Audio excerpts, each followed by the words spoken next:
امشب در 24 ایران 3 سال بعد از شروع جنبش مهسا. شهریور شهرستان قصر. کردستان صحنه اعتصاب گسترده بازاریان. 140 فعال و تشکل مدنی میگن پایان جمهوری اسلامی نزدیکه. ادامه فشار حداکثری واشنگتن بر تهران با وضع تحریم‌های تازه. همزمان سناتور آمریکایی میگه اروپا هم باید در برابر جمهوری اسلامی سختگیر باشه. افشای نزدیک به 200 آدرس رمز ارز مرتبط با سپاه از سوی اسرائیل. رسانه‌ها از وجود 1.5 میلیارد دلار تتر در این حساب‌ها خبر میدن.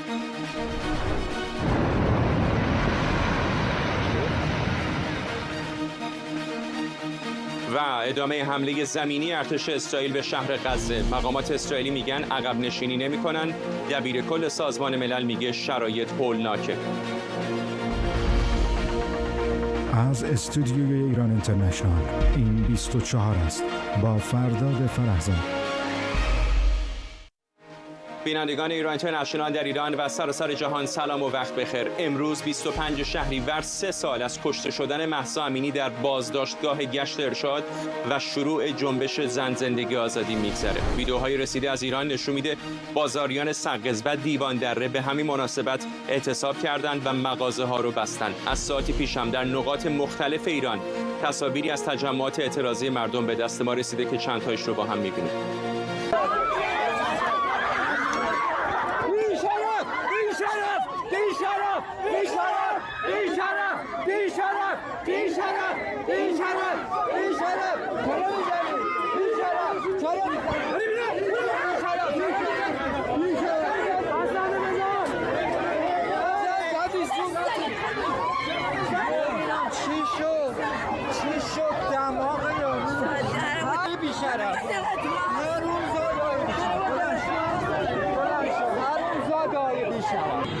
صادقی همین الان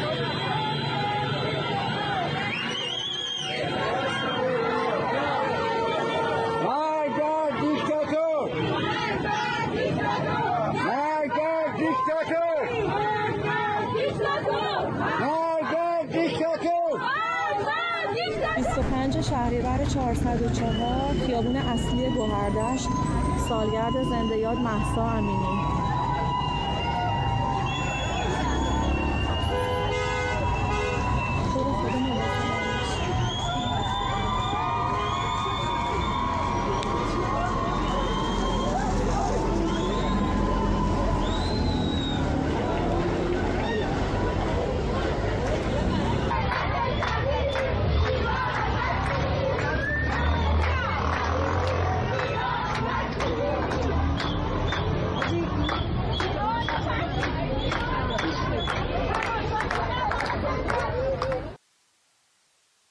در دقایق و ساعت‌های گذشته تصاویر و گزارش‌های بیشتری از نارامی‌ها در نقاط مختلف ایران داره به دست ما میرسه. شبکه‌های اجتماعی ایران اینترنشنال رو دنبال بکنید. در طی برنامه اگر تصویر جدیدی برسه حتما برای شما پخش خواهیم کرد. در همین حال هانا نویمن نماینده آلمان در پارلمان اروپا با انتشار ویدئویی درباره خیزش مهسا در حساب اینستاگرامش معترضان ایرانی رو مردمی شجاع توصیف کرده که به دنبال آزادی‌اند.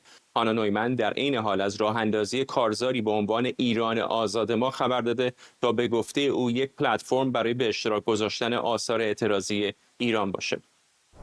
خود هانا نویمن نماینده آلمان در پارلمان اروپا از برلین با ماست. خانم نویمن بیشتر به ما بگید در مورد این کارزاری که به راه انداختید چه هست و هدفش چیه؟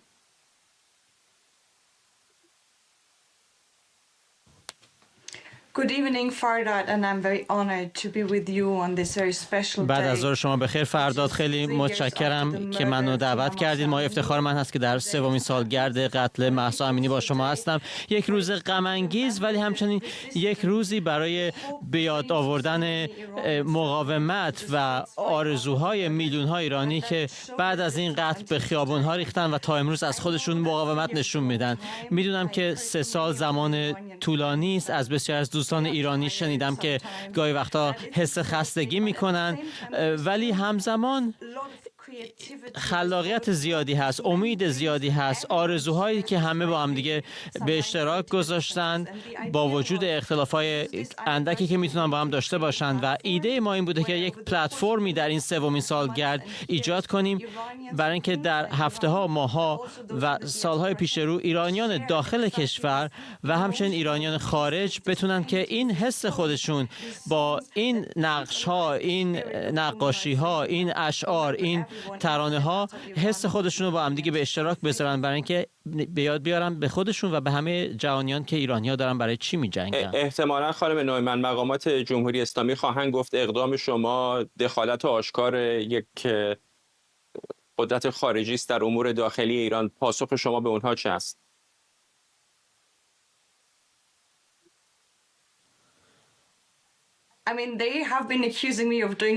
مقام‌های ایران در این چند سال اخیر این اتهام رو بارها علیه من تکرار کردن، بنابراین من عادت دارم. چیزی که من میخوام بگم اینه که این مردم ایران هستند، اکثریت مردم ایران هستند که خواستار آزادی هستند. اونها میخوان که بتونن انتخاب کنن که چه کسی بر اونها حکومت میکنه و اعدام‌ها متوقف بشه. تنها چیزی که من دارم میگم و تنها کاری که دارم میکنم اینه که میگم شما رو میبینیم و ما میخوایم پلتفرمی به شما بدیم که این آرزوها، این خواسته‌های خودتون رو مطرح کنید و از طریق این پلتفرم تحت freeiran.com میتونید برید به این پلتفرم و با بدون ذکر اسمتون و به صورت ناشناس نظرات خودتون رو مطرح کنید، چون میدونیم که رژیم ایران به دنبال شما خواهد بود و برای شما خطرناک خواهد بود. اگر این رژیم سرکوبگر نبود، مردم میتونستن آزادانه در داخل ایران هم چنین کنن و نیازی به این پلتفرم نبود.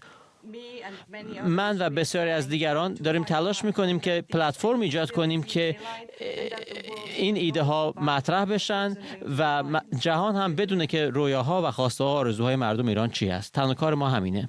به نظر میرسه که خط باریکی وجود داره بین حمایت از معترضان ایرانی و اینکه گفته بشه که این جنبش‌ها یا این اعتراض‌ها ریشه خارجی داره. به نظرتون چقدر نقش کشورهای خارجی به خصوص کشورهای دموکراتیک به خصوص جایی که شما هستید اتحادیه اروپا مهم هست؟ الان که می‌بینیم دوباره در آستانه سال سوم کشته شدن مهسا امینی اعتراضات در ایران دوباره داره شدت میگیره. چه کاری به نظرتون دولت‌های غربی میتونن بکنن برای اینکه صدای ایرانیان معترض رو بیشتر منعکس بکنن؟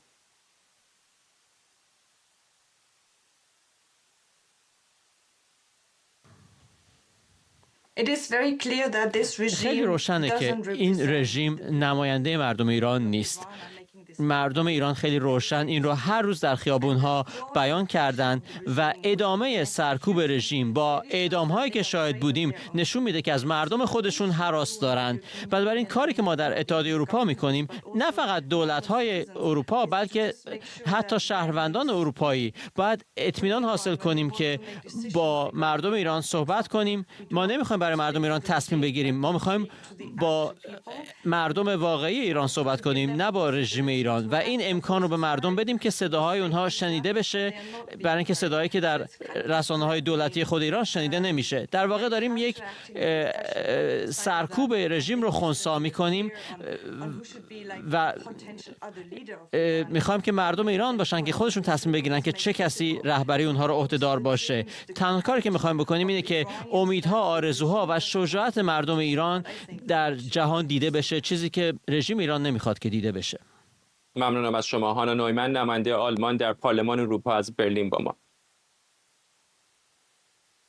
وزارت خزانه‌داری آمریکا تحریم‌های جدیدی علیه شبکه‌ای از واسطه‌های مالی جمهوری اسلامی اعمال کرده. بر اساس اعلامیه وزارت خزانه‌داری این شبکه شامل 4 فرد ایرانی مستقر در امارات متحده عربی و 12 شرکت در امارات و هنگ کنگ که به اتهام انتقال درآمدهای نفتی ایران به نفع سپاه پاسداران و وزارت دفاع تحریم شدند. در همین حال صفحه فارسی وزارت خارجه آمریکا با انتشار پیامی از جمهوری اسلامی خواسته به جای تمرکز بر لفاظی به نیازهای مردم ایران رسیدگی کنه. همزمان در کنگره آمریکا کوین کریمر، سناتور جمهوری‌خواه، در مصاحبه‌ای با مرضیه حسینی خبرنگار ما از فعالسازی مکانیزم ماشه علیه جمهوری اسلامی استقبال کرده و از اروپا خواسته علیه تهران تحقیر باشند. سمیرا قرایی از وزارت خارجه و مرضیه حسینی از کنگره آمریکا با ما هستند. سمیرا، با تو شروع می‌کنم. درباره این تحریم‌های جدید به خصوص علیه این افراد و شرکت‌ها در امارات و هنگ کنگ چه می‌دونی؟ تحریم‌های تازه‌ای هست فرداد 24 ساعت بعد از صحبت آقای روبیو در اسرائیل داره این تحریم‌ها وضع میشه. آقای روبیو گفته بود که همچنان ایالات متحده به اعمال فشار و ادامه کارزار فشار حداکثری علیه جمهوری اسلامی این رو ادامه خواهد داد تا زمانی که جمهوری اسلامی بخواد رفتار خودش رو تغییر بده. امروز داریم می‌بینیم که مشخصاً وزارت خزانه‌داری رفته به سراغ یک شبکه بانکداری، در واقع بانکداری در سایه. هدف قرار داده اون چیزی که جمهوری اسلامی انجام میده و اون درآمدها و اون عایدی که داره برای اینکه هم چرخ نیابتی ها در منطقه به چرخه، هم خودش در داخل ایران بتونه تجهیزات نظامی تولید کنه، بتونه پهپاد تولید کنه، بتونه برنامه موشکیش رو گسترش بده و برای همه اینها جمهوری اسلامی نیاز به پول داره. دولت ترامپ رفته دست گذاشته روی این. ببینید چطور این پول رو داره جمهوری اسلامی به دست میاره از طریق فروش نفت. اگر که تحت تحریم هست، میدونیم که بانک مرکزی جمهوری اسلامی بابت تحریم‌های ایالات متحده کسی نمیتونه باهاش مراوده‌ای داشته باشه، هم تحریم‌های اوفک رو داره، هم تحریم‌های ثانویه آمریکا رو. ولی بر اساس برجام بانک مرکزی از تحریم‌های جهانی یا تحریم‌های اروپایی خارج شد، ولی آمریکا فشاری وارد کرد و به هر حال ساده نیست برای بانک مرکزی که بخواد مراوده مالی داشته باشه، دسترسی به سویفت هم وجود نداره. همه اینها باعث شده که جمهوری اسلامی برای اینکه اون پول نفتی که داره به چین میفروشه، برای اینکه اون رو بخواد دریافت بکنه، به 1001 ترفند خودش رو آویخته، دست خودش رو دراز کرده و حالا ایالات متحده دست گذاشته روی اون. یکی از این ترفندها رمز ارز هست، کریپتوکارنسی، که ایالات متحده الان داریم می‌بینیم که چند ماه بسیار روی اون فوکوس کرده و داره اونها رو مورد تحریم قرار میده. این دو فردی که امروز مورد تحریم قرار گرفتند، علیرضا درخشان و آرش علیوند، این دو نفر در حوزه رمزارز بسیار کمک کردند به جمهوری اسلامی، مشخصاً به وزارت دفاع و نیروهای قدس سپاه پاسداران. وزارت دفاع در اینکه برنامه موشکی و پهپادی رو گسترش بده، قدس سپاه پاسداران هم در رابطه با شبه نظامیان نیابتی. اینها از طریق شرکت‌های سوری که در امارات متحده عربی داشتند، این شرکت‌های سوری پشت خودشون شرکت‌های هنگ کنگی رو داشتند. اینها اون پول نفتی که چین بعد به جمهوری اسلامی میداد در قالب رمز ارز دریافت می‌کردند. از اونجا حالا جمهوری اسلامی دیده که میخواد این پول‌ها رو چطور هزینه بکنه، داخلی هزینه بکنه، بیرون در منطقه هزینه بکنه. این دو نفر بسیار مهم هست تحریم شدنشون. در ماه‌های گذشته هم اگر نگاه بکنیم، مشخصا در خرداد و در تیر، ایالات متحده به سراغ این بانکداری در سایه رفت، این شبکه‌های نقل و انتقال پول، و داریم می‌بینیم که چطور از این که مثلا یک طبقه رو بخواد تحریم بکنه، مثلا طبقه مربوط به فروش نفت، طبقه مربوط به ساخت پهپاد، داریم می‌بینیم که چطور داره کلی‌تر و هوشمندانه‌تر نگاه می‌کنه ایالات متحده در اینکه بتونه مشخصاً اون عایدی، اون پولی که جمهوری اسلامی نیاز داره برای اینکه همه این مجموعه فعالیت‌ها رو بخواد انجام بده، اون رو بتونه دست جمهوری اسلامی رو ازش کوتاه بکنه. فرداد و مرزی در مقدمه همین بخش اشاره کردم در مصاحبت با سناتور کریمر از داکوتای شمالی، اگر اشتباه نکنم، او هم به نظر میسه مثل بسیاری دیگر از قانونگذاران آمریکا که در این مدت در مورد مکانیزم ماشه حرف زدن، نه تنها داره استقبال میکنه بلکه از اروپایی ها میخواد که اقدامات بیشتری هم انجام بدن. همینطوره فرداد. مسئله اینجاست که مکانیزم ماشه حالا دیگه اینجا برای کنگره آمریکا بسیار فراتر از فقط تشدید تحریم هاست. در مهمترین مسئله 14 روز بعد قرار هست رأی سوخته آمریکا در مسئله برجام که بعد از سال 2018 و خروجش از این پروسه عملاً بی‌عمل شده بود، دوباره زنده بشه و آمریکا تصمیم گیرنده بشه. بسیار مهم هست برای قانونگذاران آمریکا. دومین مسئله که اون هم بسیار بهش پرداخته میشه این هست که در واقع تحکیم بازدارندگی پس از حملات آمریکا به در واقع صنایع هسته‌ای ایران قرار هست به گفته قانونگذاران آمریکا با این روند مکانیزم ماشه مشروعیت بیشتری پیدا بکنه و در واقع بازدارندگی بیشتری ایجاد بشه. و در آخرین مورد هم که میشه بهش اشاره کرد همون بحث تحریم هایی هست که میدونیم عملاً 14 روز بعد، یعنی بعد از فعال شدن این پروسه، دوباره اعتبار تحریم های آمریکا که تا بخش بسیار زیادی زیر سوال رفته بود با روند صادرات در قالب کشور ثالث نفت جمهوری اسلامی، اون هم از نظر قانونگذاران آمریکایی بسیار مهم هست. این رو من از صحبت‌هایی که در روزهای گذشته با قانونگذاران داشتم متوجه شدم. بخشی از مصاحبه‌ام با کنارمن رو ببینیم و برگردیم.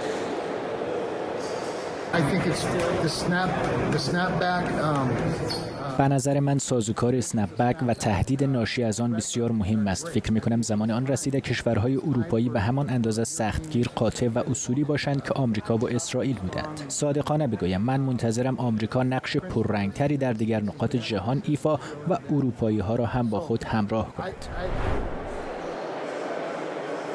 مسئله اینجاست که فرداد، یعنی کشور آمریکا، یعنی کنگره آمریکا در سال 2020 یعنی 5 سال پیش اگر به خاطر داشته باشیم تلاش کرد که این مکانیزم ماشه رو برگردونه، منتها به دلیل اینکه از برجام خارج شده بود کشورهای اروپایی عملاً بهش حق رأی ندادن. و حالا هم ما چیزی که در طول ماه‌های گذشته شاهد بودیم این هست که اولویت اصلی سفیر آمریکا در سازمان ملل متحد، یعنی همین آقای والز که بسیار هم مواضع ضد جمهوری اسلامی داره، عملاً همین بازگرداندن مسئله مکانیزم ماشه شد. و این رو من از صحبت‌های استدلال می‌کنم که هم خود آقای والز وقتی اومد اینجا در کنگره آمریکا شهادت داد این رو گفت و هم آقای مارکو روبیو وقتی که اومده بود اینجا در واقع سوگند بخوره به نوعی به این مسئله اشاره کرد. این اولویت وزارت خارجه آمریکا و اولویت کنگره آمریکا بوده در طول ماه‌های گذشته و در خصوص مسئله تحریم‌ها سمیرا به درستی اشاره کرد و می‌دونیم که چقدر برای آمریکا و برای شخص آقای ترامپ این مسئله حائز اهمیت بوده. حالا همراهی کشورهای اروپایی در خصوص مسئله مکانیزم ماشه چیزی هست که در طول ماه‌های گذشته به طور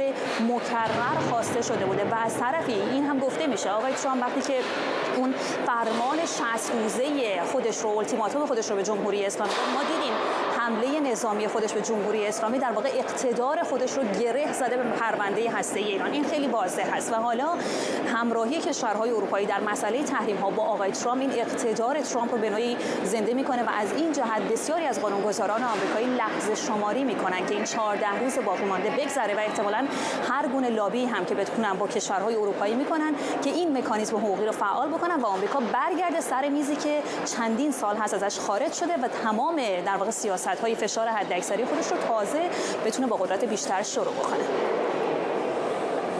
همین نکته که مرضیه بهش اشاره کردیم، فشار حداکثری، الان ما اقداماتی داریم می‌بینیم چه لفظی چه قانونی که نشون میده به نظر طرفای آمریکایی و شاید حتی تا اندازه متحدان اروپایی اونها دارن کمربندها رو سفت‌تر میکنن برای فشارهای بیشتر بر ایران.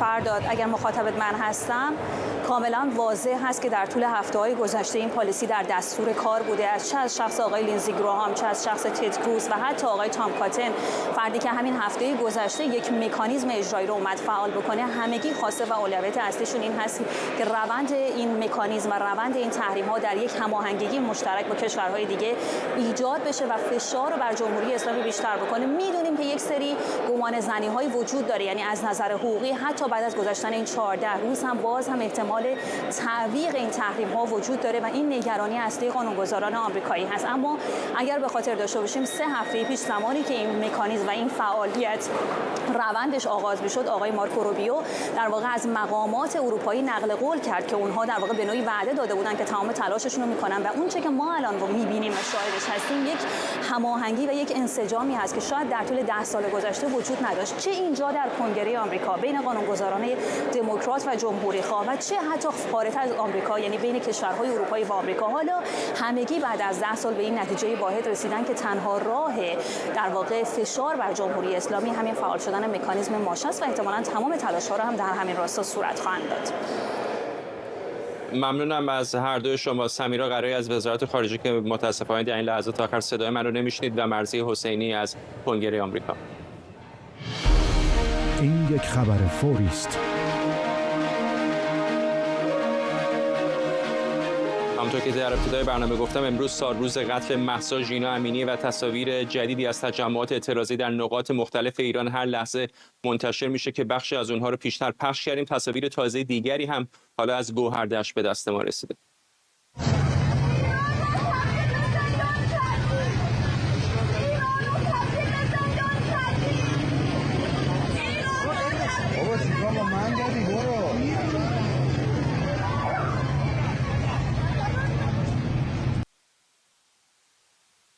دفتر ملی مبارزه با تامین مالی تروریسم اسرائیل فهرستی از 187 آدرس رمز ارز مرتبط با سپاه پاسداران رو منتشر کرده. بر اساس گزارش شرکت بریتانیایی تحلیل بلاکچین الپتیک، آدرس‌های اعلام شده در مجموع 1.5 میلیارد دلار رمز ارز تتر دریافت کردند. الپتیک نوشته این آدرس‌ها از سوی این شرکت مسدود شدند تا مشتریان این شرکت با این کیف پول‌های دیجیتال تراکنش مالی نداشته باشند. بر اساس این گزارش شرکت تتر 39 آدرس از 187 آدرس رمز ارز فهرست شده از سوی اسرائیل رو مسدود کرده. با این اقدام هر گونه تراکنش با استفاده از تتر از سوی این کیف پول‌های دیجیتال ناممکن میشه که عملاً به معنای مسدود شدن 1.5 میلیارد دلار موجود در این آدرس است. کامبیز غفوری، روزنامه‌نگار و تحلیلگر سیاسی از فنلاند، به ما پیوسته. آقای غفوری، چقدر رصد و یافتن این نوع حساب‌ها مهم هست و میدونیم که الزاما همه رمز ارزها هم به این راحتی نیستش که بتونن مسدودش بکنن و رهیابی بعضی از اونها هم دشوار هست، اما این معدود مواردی که پیدا میشن چقدر به شکستن اون شبکه دور زدن تحریم ها کمک میکنن؟ ببینید، از زمانی که اصلا آغاز شد این قضیه رمز ارزها، جمهوری اسلامی متوجه شد که راه خیلی خوبی برای نقل و انتقالات بانکی پیدا کرده، بخاطر که نقل و انتقالات بانکی هر سال سخت‌تر میشه. قوانین مربوط به پولشویی، قوانین نظارتی، KYC، اینها باعث میشد که با توجه به تحریم‌های سنگینی که جمهوری اسلامی داشت، یا برود سراغ پول نقد که پول نقد در بسیاری از جاهای دنیا داره در همین اروپایی که ما هستیم واقعا مصرفش کم میشه، یا برود طرف این رمز ارزها و سپاه پاسداران و شبکه دور زدن تحریم جمهوری اسلامی آمد رمز ارز رو انتخاب کرد. تا سالها واقعا من میتونم بگم که این موفق بود. مانند یک بازی دزد و پلیس مثلا، همیشه اونهایی که استفاده میکردن از این سیستم برای دور زدن تحریم ها، اینها موفق تر عمل میکردند، به خاطر اینکه اولا ردیابیشون بسیار دشوار بود، ثانیا قوانین کافی وجود نداشت در بسیاری از کشورها. همین الان هم قوانین اروپا و آمریکا و جاهای دیگه با هم دیگه در مورد رمز ارز فرق میکنه. خود USDT رو بایننس مثلا در اروپا از چند ماه پیش، از ماه آوریل، گفت که دیگه نباید سرویس بگیره به خاطر اینکه به قدر کافی نظارت روش انجام نمیشه. اگر به همین خبری که شما دارید بهش توجه بکنیم، از اون آدرس هایی که اسرائیل پیدا کرد، اسرائیل اینو چجوری پیدا کرد؟ از نظر فنی که نبوده، از نظر برتری اطلاعاتی هست که اسرائیل داره، از طریق شبکه‌ای از جاسوس‌ها که موساد داره، اینها رو توانست پیدا بکنه. ولی زمانی که گزارش داد فقط 39 حساب توشون اندکی پول بود، بقیه حساب‌ها دیگه پولی نبود. یعنی از تراکنش 1.5 میلیارد دلاری فقط 1.5 میلیون دلارش در واقع می شود گفت که به مصادره شده یا توانسته اسرائیل کاری بکنه که این نقل و انتقال پیدا نکنه. خود این نشون میده که هنوز دشواری‌ها زیاده برای این شبکه نقل و انتقال، اما باز یک قدم به جلوست از طرف دولت‌هایی که می‌خواهند اون حلقه نظارتی رو برای اینکه ببینن پول نفت چه میشه تنگ‌تر بکنن. در واقع به نظر من الان به نسبت اون سالی که تحریم‌های سالهای قبل برجامی، زمانی که قطعنامه‌های هسته‌ای می اومد، الان استفاده از رمز ارز خیلی رایج‌تر شده برای دور زدن تحریم و اینها فقط کسانی نیستن که تاجران عادی باشن. مثلا از کسانی که آمریکا به تازگی تحریمشون کرده، علیرضا درخشان، این اصلا کاپیتان کشتی است. یعنی این در دور زدن تحریم‌های نفتی با حمل نفت هم از طریق ارتباط با شبکه شمخانی کار می‌کرده. یعنی اینکه اینها نفت رو می‌بردند، هم نفت ایران رو، هم بعضا نفت سوریه رو، روسیه رو می‌بردند و می‌فروختند و در تبادلات رمز ارزی بودن. یک بازی است، همونطور که گفتم بازی دزد و پلیس. همینطور کسانی که میخوان تحریم رو دور بزنن تلاش میکنن که راه‌های در رشد رو پیدا بکنن و دولت‌ها تلاش میکنن که این راه‌ها، این گلوگاه‌ها رو ببندند.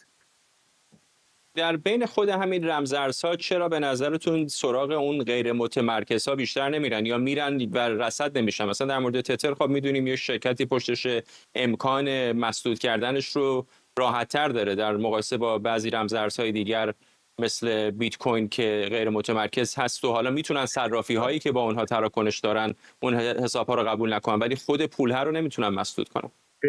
بسیار سوال خوبی است. ببینید تتر استیبل کوینه، یعنی اندازه یک تتر یک USDT برابر است تقریبا با $1 و اینها چون تجارت میکنن و تجارت انبوه میکنند نمیتونن حالا چه خریدار چه فروشنده هیچ کدوم ریسک بالا و پایین رفتن قیمت رو نمیخواهند بپذیرن. برای همین از رمز ارزهایی استفاده نمیکنن که اگر الان $1 میلیارد مثلا نفت فروختند و این رو بیت کوین بگیرن، پس فردا بیت کوین ارزشش نصف بشه و اون $1 میلیارد بشود $0.5 میلیارد.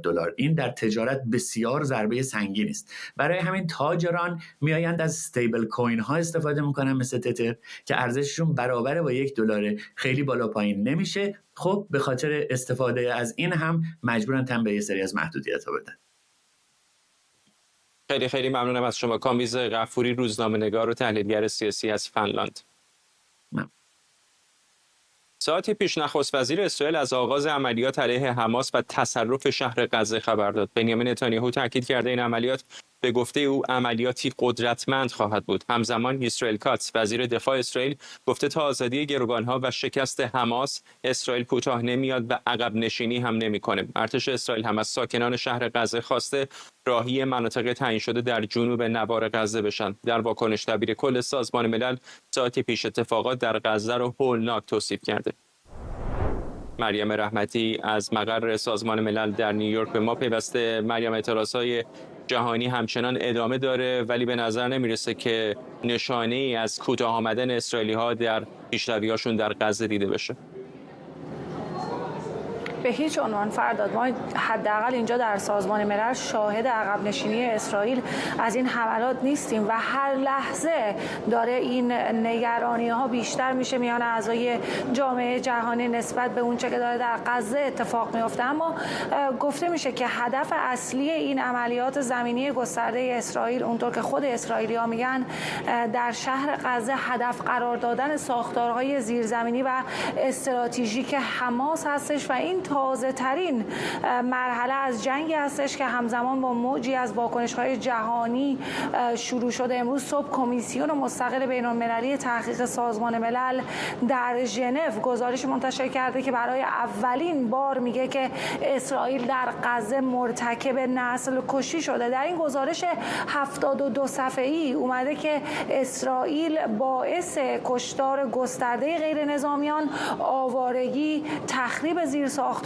حیاتی و حتی جلوگیری از زاد و ولد در غزه شده. اسرائیل اما این گزارش‌ها رو تحریف شده و نادرست خونده و به شدت رد کرده و گفته که این حماس بوده که با حملات 7 اکتبر به دنبال نابودی یهودیان بوده. همزمان با این گزارش و حملات جدید اسرائیل در غزه، دبیر کل سازمان ملل آنتونیو گوترش جنگ در غزه در موردش حرف زد در کنفرانس خبری که با ما خبرنگاران اینجا در مقر سازمان ملل داشت و او گفت که این جنگ از نظر اخلاقی، سیاسی، حقوقی غیر قابل تحمله و اون چه که در غزه در حال رخ دادن هولناک. همچنین آقای گوترش گفت که ما شاهد تخریب سیستماتیک شهر غزه هستیم و گفت که در هفته آینده که قرار هست مجمع عمومی سازمان ملل اینجا در نیویورک برگزار بشه که تو هم مطمئنا اینجا خواهی اومد، قرار هست که دبیر کل سازمان ملل به احتمال زیاد با نتانیاهو و خود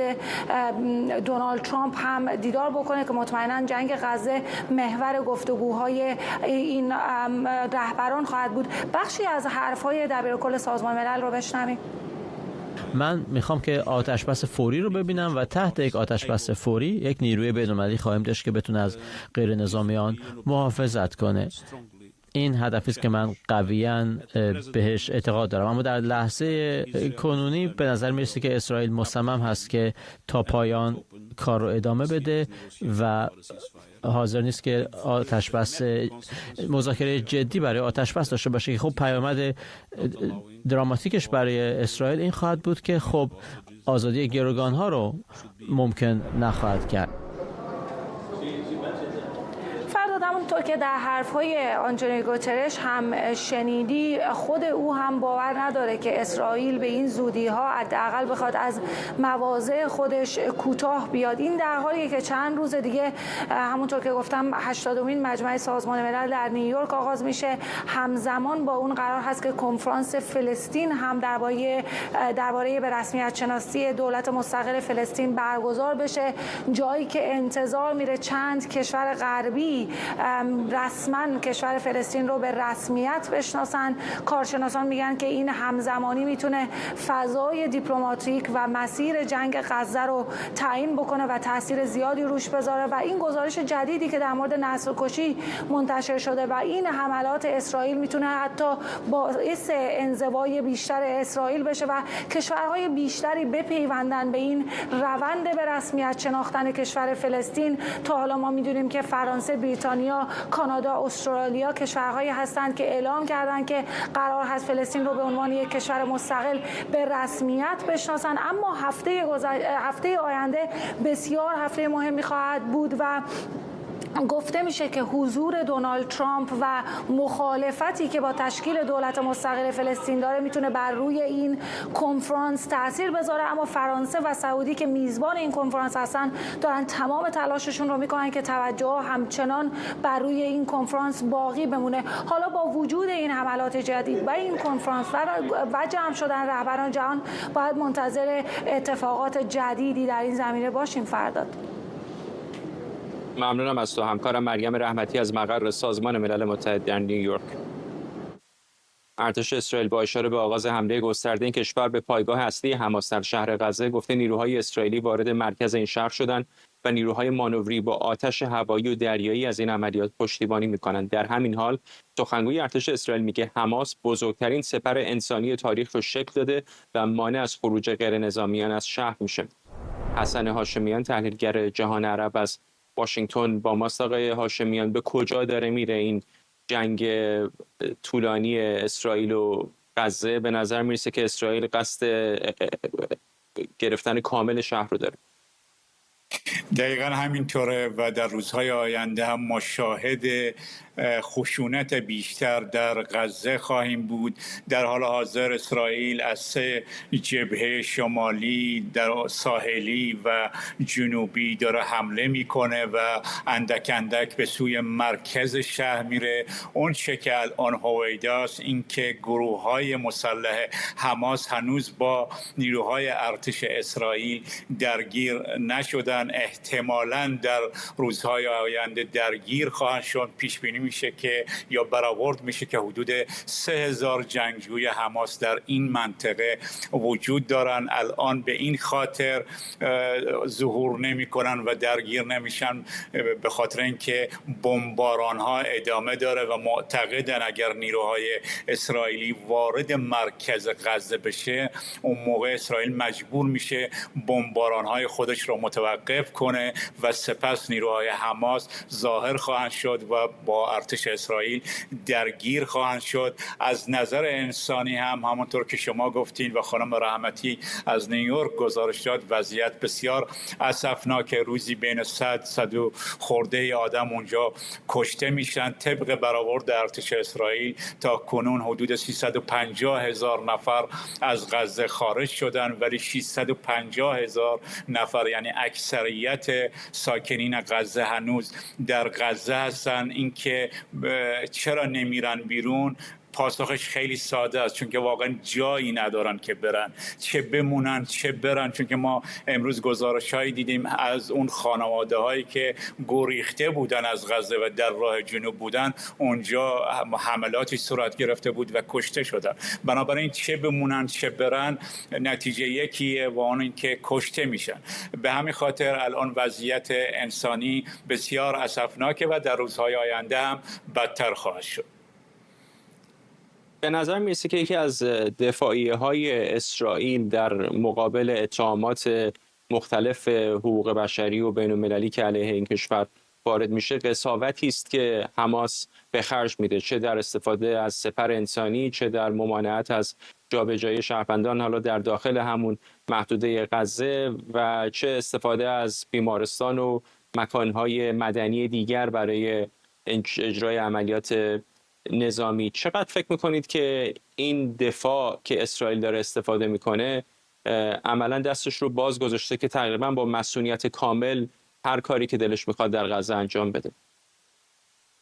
ببینید اینجا یه مسئله خیلی مهمه. حماس یک گروه تروریستی، یک گروه مسلح تروریستی، ولی اسرائیل یک دولته، یک دولتی که در سازمان ملل اونو به رسمیت شناختن، روابط بین المللی دارن. بنابراین نبایستی با منطقه یک گروه تروریستی امور رو به پیش بره. در ضمن سازمان ملل، اتحادیه اروپا، سازمان‌های حقوق بشری، انروا، همه این مؤسسات دشمن اسرائیل نیستن.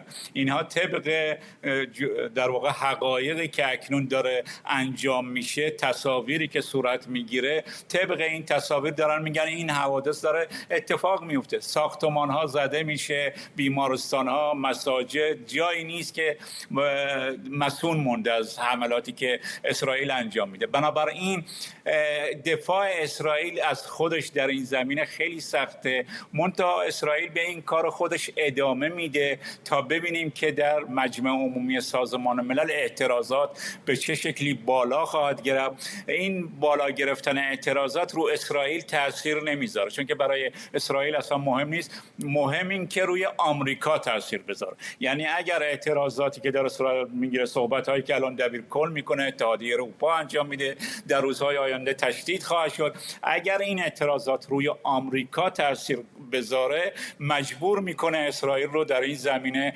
تغییر رویه بده، چون که کاری که الان داره انجام میگیره واقعا بسیار بسیار دهشتناکه برای امور انسانی. این حمله به دوحه قطر چقدر فکر میکنید معادلات رو برای اسرائیل تغییر میده؟ به نظر من هیچ تأثیری نگذاشته. شما دیدید 57 کشور اسلامی، 22 کشور عربی همه جمع شدن و با بیانات بسیار درازای خودشون، خیلی تند خودشون محکوم کردن، ولی همین که این نشست تموم شد اسرائیل به غزه حمله کرد. بنابراین هیچ تأثیری در معادلات موجود نداره و کشورهای عربی هم هیچ ابزاری برای فشار آوردن بر اسرائیل ندارن، جز اینکه در سازمان‌های بین‌المللی همین نشستی که سعودی با فرانسه گذاشته، این تاثیرش از نشست دوحه و کشورهای اسلامی و کشورهای عربی بیشتره و امیدشون که این مسئله بتونه اهرم فشاری بر اسرائیل وارد کنه. ممنونم از شما. حسن هاشمیان، تحلیلگر جهان عرب از واشنگتن. دونالد ترامپ رئیس جمهوری آمریکا به بریتانیا سفر کرده. این دومین سفر رسمی آقای ترامپ به بریتانیا است که به دعوت پادشاه چارلز انجام شده. بریتانیا و ایالات متحده قرار توافقی رو برای تسریع توسعه انرژی هسته‌ای امضا کنند که بنابر گزارش‌ها میتونه امنیت انرژی بریتانیا رو تقویت کنه. خبرنگارمون آرش علایی از کاخ سفید به ما پیوسته. آرش، آقای ترامپ تنها رئیس جمهوری است که 2 بار به یک ضیافت رسمی حکومتی در بریتانیا دعوت میشه. و فرداد میتونی تصور کنی که آقای ترامپ چقدر امروز صبح راجع به این مسئله پوز داد، با خبرنگار حرف زد، گفت من اولین رئیس جمهوری آمریکام که 2 بار همونجوری که گفتی انتخاب میشم، دعوت میشم به کاخ باکینگهام و بعدم این دفعه به کاخ باکینگهام نخواهد رفت، به کاخ وینزر خواهد رفت، قلعه‌ای که در واقع خانه کودکی ملکه الیزابت دوم بود. در مورد اون هم کلی آقای ترامپ پوز داد. در مورد رابطش با پادشاه بریتانیا چارلز گفت از زمانهای خیلی قبل با هم دوست بودیم. خیلی سفر مهمی است. 100% کاخ سفید به 3 مسئله در اولویت میدهد در مورد این سفر. یک، اینکه به متحدین غربی آمریکا و متحدین آمریکا در سراسر دنیا نشان بدهد که روابط خیلی خاص بین امریکا و بریتانیا، روابط ویژه بین 2 کشور استمرار دارد، حتی اگر جنگ اوکراین باشد، حتی اگر وضعیت اقتصادی در بریتانیا بد باشد، حتی اگر دولت کیر استارمر همونجوری که مطبوعات بریتانیایی مثل گاردین گزارش میدهند شکننده و لرزان باشد. آقای ترامپ میخواهد به این کشورهای متحد دیگر بگوید که یک همگرایی با بریتانیا وجود دارد، حتی با وجود این مسائل. داستان دوم همونجوری که توی مقدمات هم خوندی، مسئله فناوری‌های جدید و قراردادهای جدید اقتصادی است. اون برای رای دهندگان آمریکایی است. آقای ترامپ می‌خواد به رای دهندگان آمریکایی نشان بدهد که قدرتش برای بهتر کردن اقتصاد آمریکا ورای فقط تعرفه و دعوا کردن با کشورهای دیگر است. میخواهد در این سفر نشان بدهد با امضای قراردادهای جدیدی که شما گفتی در زمینه انرژی هسته‌ای، در زمینه فناوری‌های اتمی، آقای ترامپ تا حالا چند بار راجع به این داستان صحبت کرده، گفته بسیار علاقه دارد به یک فناوری خاصی که بریتانیایی‌ها در این چند سال گذشته گسترش دادن. میدونیم فرداد این بیشتر این نیروگاه‌ها بسیار عظیم بودن، نیروگاه‌های اتمی خیلی جا می‌گرفتن، بریتانیایی‌ها فناوری ساختن، یک راکتور بسیار کوچک و جمع و جور میسازن و وقتی اگر خواستن برقش رو اضافه کنن سریع چند تا راکتور دیگه بهش وصل میکنن. آقای ترامپ به این فناوری علاقه داره، میخواد قرارداد بنویسه، 10,000 شغل ایجاد خواهد کرد در بریتانیا، در آمریکا. و مسئله سوم فرداد این یک پیام واضح و روشن است به رقبای آمریکا، روسیه و چین، که آقای ترامپ میخواهد بگوید روابط بین آمریکا و متحدینش در دو سوی اقیانوس اطلس یک روابط پایدار است، یک روابط محکم است، یک روابطی است که حتی با وجود جنگ اوکراین، شرایط بد اقتصادی و مخصوصا مسئله انرژی که به نظر میاد بیشتر و بیشتر داره حاد میشه برای این کشورها، این روابط همواره پایدار خواهد ماند. در گذشته نه چندان دور دائما این لفظ روابط ویژه رو برای توصیف روابط بریتانیا و آمریکا استفاده می‌کردن. امروز شاید یک مقدار کمتر شده باشه، ولی مشخصه که دو کشور همچنان روابطشون ریشه عمیقی داره، همزبان هستند. ریشه ایالات متحده آمریکا از بریتانیا میاد و شاید بریتانیا هم به همون اندازه آمریکا اگر نه بیشتر احتیاج داره به واشنگتن، به خصوص که حالا از اتحادیه اروپا هم خارج شده. درسته. من البته تو داشتی صحبت می‌کردی، صحبت‌های کارگردان اون پشت شنیدم، به انگلیسی داشت میگفت مثل اینکه صحنه‌ای دارید پخش می‌کنید لایو. اگر چیزی هست بگید من بگم به بینندگان عزیز که راجع به چه چیزی لایو اون داره پخش میشه. کاخ وینزور رو در این تاریخی شب داریم کاخ وینزور رو کاخ وینزور. درسته. کاخ وینزور اهمیتش برای آقای ترامپ خیلی زیاد است. خیلی راجعش امروز پست داد. همونجوری که گفتم هیچ رئیس جمهور آمریکا و تا اونجایی که من میدونم هیچ رهبری از جهان هیچ وقت مستقیما دعوت نشده است به قلعه وینزور. معمولا همه دعوت میشن کاخ باکینگهام. حالا ما که عوام هستیم خیلی بین اینها فرق قائل نمیشیم، ولی برای آقای ترامپ که خیلی مهم بود، خیلی راجبش امروز صحبت کرد. روابط ویژه رو تو بهش اشاره کردی. الان گاردین و تایمز گزارش میدهند که دولت کیر استارمر در بریتانیا بسیار وضعیت شکننده‌ای داره. مقاماتی که در خود حزب ایشون هستن، مخصوصا در پارلمان بریتانیا، خیلی اعتماد ندارن به آقای کیر استارمر. مسئله مشکلات اقتصادی هست. تو در جریان هستی فردا در طول 2 هفته گذشته مسائل مربوط به مهاجرت چقدر در بریتانیا دوباره داغ شده است. اون تظاهرات بسیار بزرگی که راه انداختن، پرچم‌های بریتانیا رو بیرون آوردن، بعضیا حمله کردن بهشون، گفتن این کار خیلی نجات پرستان است. خیلی الان دولت کیر استارمر در بحران‌های مختلف غرق است و بر کسی پوشیده نیست که آقای ترامپ علاقه دارد که بریتانیا هر چقدر بیشتر به آمریکا نزدیک شود و هر چقدر دورتر از اتحادیه اروپا. بنابراین الان آقای ترامپ میتواند احتمالاً با یه قراردادهای جدید اقتصادی یه خورده تعرفه بریتانیا رو پایین آوردن، قول دادن به دولت بریتانیا برای اینکه شغل‌های جدید در مناطقی که بریتانیاهایی که الان خیلی فقیر هستن زندگی میکنن، شاید بتواند به دوست و رفیق خودش آقای کیر استارمر کمک کند. ممنونم از آرش علایی از کاخ سفید. با ما تصاویر زنده هم از مارین وان یا هلیکوپتر رئیس جمهوری آمریکا در نزدیکی کاخ وینزور در بریتانیا میدیدید. این یک خبر فوری است.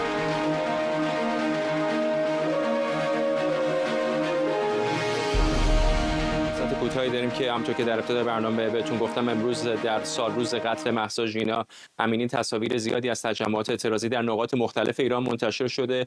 تصاویر جدیدی از گوهردشت به دست ما رسیده که قبل از پایان برنامه میخوام اون رو هم براتون پخش کنم.